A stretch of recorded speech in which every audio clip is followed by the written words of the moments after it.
मसीह खुदावंद के जलाली और कुद्दूस नाम में आपको सलाम अर्ज़ करता हूँ। आज मैं आपको एक बड़ी खूबसूरत बात बताता हूँ। कभी आपने जड़वां बच्चे देखे? किसी घर में जड़वां बच्चे पैदा होते हैं, किसी घर में 3 भी पैदा हो जाते हैं, इससे ज़्यादा भी हो जाते हैं। और वो जो जड़वां बच्चे होते हैं वो एक ही माँ के बतन में एक ही तरह की खुराक लेते हैं, एक ही तरह की बातें सुनते हैं, एक ही तरह के माहौल में रहते हैं, एक ही तरह का उनका रवैया होता है। अक्सरियत उन जड़वां बच्चों की है जिनकी शक्लें एक ही तरह की होती हैं, उनको पहचानना बहुत मुश्किल हो जाता है। तो बाइबल मुक़द्दस में जड़वां भाइयों की स्टोरी है जो रिबका के दोनों बच्चे थे, एसाऊ और याकूब।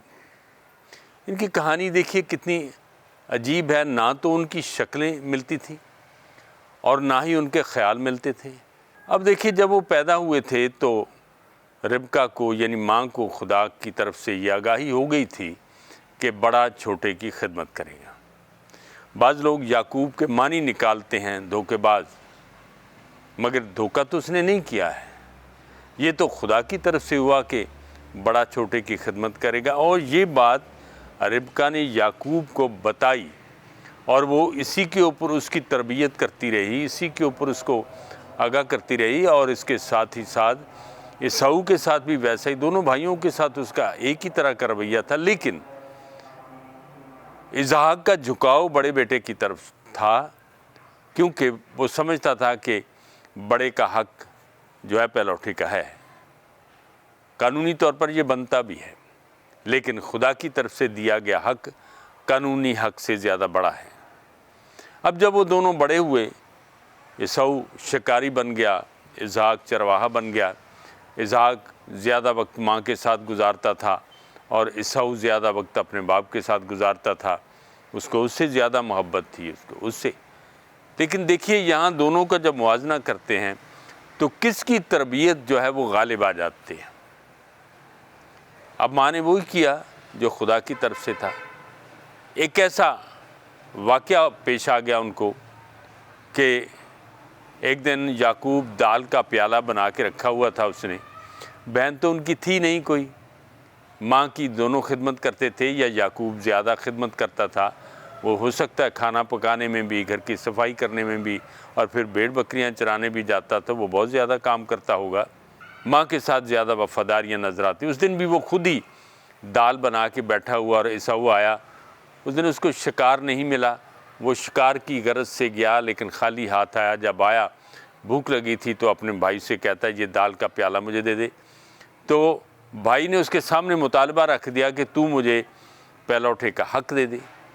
अब एसाऊ ने कानूनी तौर पर उसको हक बेच दिया दाल के प्याले के बदले, और याकूब ने वो हक लिया, मगर उसे छीना नहीं है, न चोरी किया है, न धोखा किया है।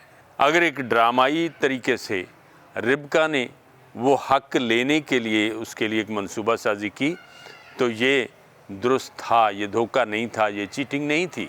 अब मेरे जीजों, याद रखें, यहाँ जो एक ख्याल मैं आपके सामने रखना चाहता हूँ वो है बाप की तरबियत और माँ की तरबियत। दोनों की तरबियत में किसकी तरबियत जो है सबकत ले जाती है? यकीनन आप कहेंगे कि माँ की तरबियत सबकत ले जाती है। अब फितरी तौर पर भी बच्चा माँ के बतन में पलता है, फिर उसकी गोद में रहता है, फिर उसके साथ उसकी ज़्यादा रफ़ाकत होती है। वो 15-16 साल तक वो माँ के साथ ज़्यादा वक्त गुजारता है और उसकी तरबियत, उसकी सोहबत में उसको जो मिलता है वो उसके साथ रहता है। आज मैं आपको ये बताना चाहता हूँ, माएँ ख़बरदार हो जाएं, अपने बच्चों की तरबियत के लिए ख़ुद को तैयार करें। हासिल कलाम ये है कि माँ अपनी ज़िम्मेदारी को समझे। बहुत सी माएँ हैं जो अपने शौहर को जब बाहर से आता है तो वो उसको कहती हैं ये अपने बच्चों को समझाएं, अपने बच्चों को ये करें, इन बच्चों ने आज ये शरारत की, शिकायत मत करें अपने शौहर से अपने बच्चों की। क्योंकि आपके बच्चे जब बाप के सामने जो आपने शिकायतें की हैं ना, उससे बच्चों की नज़र में माँ की इज़्ज़त घट जाती है और वो ख़राब होने की तरफ चले जाते हैं। अगर आप अपने बच्चों की परवरिश चाहते हैं, अच्छी परवरिश चाहते हैं, तो रिबका को देखें और फिर मुकद्दस मरियम को देखें, तीमुथियुस की माँ को और नानी को देखें। उन्होंने मुकम्मल जिम्मेदारी ले ली। शमूएल की माँ को देखें, जिनके साथ बाप का जिक्र तो आता है मगर उनके किरदार का कोई जिक्र नहीं आता कि उन्होंने अपने बच्चों की किस तरह से परवरिश की है। मेरी प्यारी बहनों और भाइयों, बाप भी ये समझ लें, बाप अपनी जिम्मेदारी अदा करे, माँ अपनी जिम्मेदारी अदा करे। एक मसीही माँ को या बाप को ये समझना होगा कि मेरी जिम्मेदारी क्या है, और अपनी औलाद को फोकस करके उनको परवान चढ़ाएं जो आपके लिए खुशियों का सबब बनेंगे, जो आपके लिए बरकतों का सबब बनेंगे, और यही आपका सबसे बड़ा असासा है। खुदावंद आपको बरकत दे।